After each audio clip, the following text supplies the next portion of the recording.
কত বড় আত্মা হলে 10 কেজি দুধ নিয়ে বসে পিঠা বানাতে, আর এই কথাটা শুনতে হচ্ছে আজকে শ্বশুরমশাইয়ের কাছ থেকে।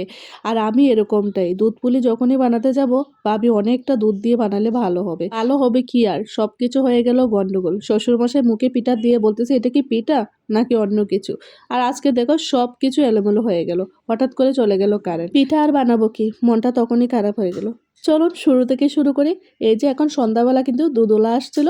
প্রত্যেক দিন কিন্তু দুধ 1 কেজি করে রাখি, কিন্তু আজকে রেখেছি 3 কেজি 1 পা দুধ। আবার ফ্রিজ থেকে বের করলাম আরেকটা দুধের বক্স। আর এই দেখো দুধের বক্সটা কিন্তু অনেকটা বড়, এটা জমানো দুধ, আমি একদিনে রাখি নাই, একটু একটু করে জমিয়েছি। একটু একটু বলতে গেলে আধা 1 কেজির মতো করে জমিয়েছি। তো এখানে প্রায় 4 কেজি বা 3.5 কেজির মতো দুধ হবে, অনেকটা বড় কিন্তু বক্সটা।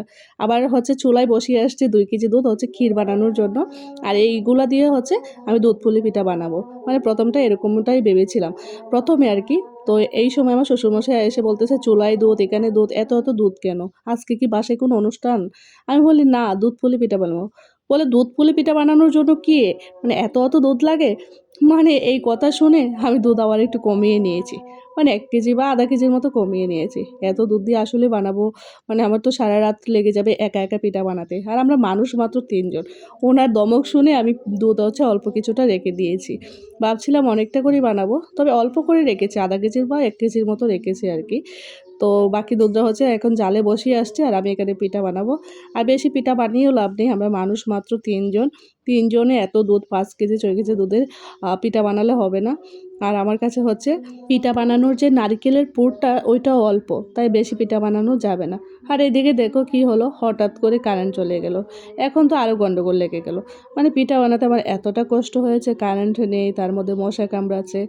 এদিকে দেখো 11টা বেজে গেছে এই অল্প স্বল্প পিঠা বানাতে। আর একা একা এই পিঠাগুলো অনেকটা ধৈর্যের ব্যাপার। আসলে 2-3 জন থাকলে মনে হয় মানে তাড়াতাড়ি করে বানানো যেত। তো যাই হোক, পিঠাগুলো বানিয়ে আমি হচ্ছে চলে আসলাম। আর এদিকে দেখো আমার 2 কেজি দুধের ক্ষীর অনেকটাই হয়েছে, দুধটা ভালো। তো আমি ক্ষীরটা কিন্তু এখন নামিয়ে রেখে দেবো। আর ফ্রিজে রাখলে আরেকটু মানে শক্ত হয়ে যাবে আর কি। তো এদিকে আমার দুধটাও জাল হয়ে গেল। আমি এখানে হচ্ছে ফুল ভর্তি ছিল, এই পাতিলটা ভর্তি ছিল দুধ। তো জাল করে একটু কমিয়ে নিয়েছি। কমিয়ে দেখো কতটা দুধ রয়েছে। তবে দুধ পুলি পিঠাতে কিন্তু একটু দুধ বেশি পড়লে ভালোই হয়। আগে থেকে একটু দুধটা জাল করে তারপর পিঠাটা দিলে মানে ক্ষীরের মতো একটা গন্ধ করে ভালো লাগে। আর এই তো আমার হচ্ছে পুলিটা দেওয়া হয়ে গেছে। আর এখন এই যে ছোটোগুলো একটু পরে দেবো, নাহলে বেশি সিদ্ধ হয়ে যাবে। আর যেহেতু কারেন্ট চলে গিয়েছিল তাই আর পুরো ভিডিওটা করতে পারি নাই। এই তো আমার পিঠা বানানো শেষ। আর এর মধ্যে কারেন্টও চলে আসছে। এখন কিন্তু রাত 12টা বেজে গেছে। তো ভাবলাম আমি আর আমার শ্বশুরকে একটু দিয়ে দেবো, আমি অল্প একটু খাবো। আর সবাই হচ্ছে এখন খাবে না, বাদ যেহেতু খেয়েছে। তো দেখো কালারটা কেমন হয়েছে, আর ক্ষীরের একটা গন্ধও পাচ্ছিলাম পিঠাটা খাওয়ার সময়। অনেক মজা হয়েছে। আমি এই পিঠাটা হচ্ছে 2-3 দিন ফ্রিজে রেখে খেয়েছি। আর সকালবেলা অনেকটা ভালো লেগেছে, ঠান্ডা হওয়ার পর। গরম গরম তেমন একটা ভালো লাগেনি। তো আর এটা হচ্ছে বিকালবেলা, দেখো বিকালবেলা পিঠা বানাতে না, পরের দিন বিকালবেলা কি বাজেভাবে বানালাম। আমার মনে হয় এই যে শীত আসার পরে অনেকবার করেছিলাম এই যে পোয়া পিঠাগুলা, মিষ্টি পিঠা আর কি, কিন্তু কখনো এরকম হয় নাই। পিঠাগুলো ফোলার পরে হচ্ছে কেমন জানি চুপসে যায়, একটু ফেটে যায়, ফেটে গিয়ে আস্তে আস্তে মানে এটার ভিতরের যে ভাপটা এটা মনে হয় বের হয়ে যায়। এজন্য পিঠাগুলো তেমন একটা সুন্দর হয় নাই। আর এদিকে আমার শ্বশুর কিন্তু বাইরেতে আসার পরে ওনাকে পিঠা দিলাম প্রত্যেকদিনের মতো। উনি কামড় দিয়ে বলতেছে পিঠাগুলো এত শক্ত কেন? মানে একটু শক্ত হয়ে গেছে, বেজে ফেলছিলাম বেশি মনে হয়। এজন্য বলতেছে শক্ত। অন্যদিন কিন্তু সফট হয়, তাছাড়া হচ্ছে একটু ফুলে সুন্দর করে ফুলে। এই পিঠাগুলোও ফুলছিল, কিন্তু পরে কেমন জানি চুপসে যায়। পরে বললাম প্রত্যেকদিন তো আর এক হবে না।